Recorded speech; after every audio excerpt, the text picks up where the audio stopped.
ഇറങ്ങിപ്പോയ കടൽ തിരികെ എത്തി. അസാധാരണമാം വിധം കടൽ ഉൾവലിഞ്ഞതോടെ തീരത്ത് വലിയ രീതിയിൽ ചെളിക്കെട്ട് രൂപം കൊണ്ടിരുന്നു.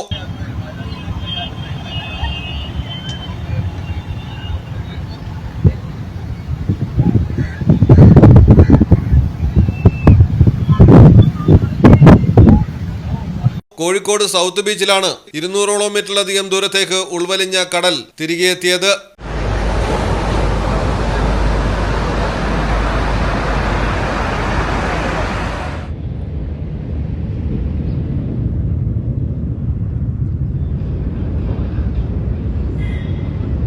രണ്ടു മാസം മുൻപും കോഴിക്കോട് തീരത്ത് ചെറിയ തോതിൽ സമാനമായ പ്രതിഭാസം റിപ്പോർട്ട് ചെയ്തിരുന്നു. സ്വാഭാവിക പ്രതിഭാസമാണെന്നാണ് വിദഗ്ധർ അഭിപ്രായപ്പെടുന്നത്. മലയാളം ടെലിവിഷൻ, കോഴിക്കോട്. ഇനി നിങ്ങളുടെ വീടുകൾക്കും കെട്ടിടങ്ങൾക്കും മരത്തിനേക്കാൾ വിലക്കുറവിലും മരത്തെ വെല്ലും കരുത്തുമായി ഫെയർടെക് സ്റ്റീൽ വിൻഡോ ആൻഡ് ഡോർസ്. ഫെയർടെക്കിന്റെ മാത്രമായി പ്രത്യേകതകൾ: ഹൈ ക്വാളിറ്റി GA ഷീറ്റിൽ നിർമ്മിക്കുന്നവ, തിരഞ്ഞെടുക്കുവാൻ ആകർഷകമായ ഡിസൈനുകൾ, വിവിധങ്ങളായ അളവുകളിൽ ലഭ്യമാകുന്നു. ഏതു കാലാവസ്ഥയും അതിജീവിക്കുന്നു. ഫ്രെയിമുകൾക്ക് അധിക ചെലവുകളില്ല. ഫിറ്റ് ചെയ്യാൻ വളരെ എളുപ്പം. ഇനി ഫെയർടെക് പ്രൊഡക്റ്റുകൾ ഉപയോഗിക്കൂ. സമയവും സമ്പത്തും ലാഭിക്കൂ. ഫെയർടെക് സ്റ്റീൽ വിൻഡോ ആൻഡ് ഡോർസ്.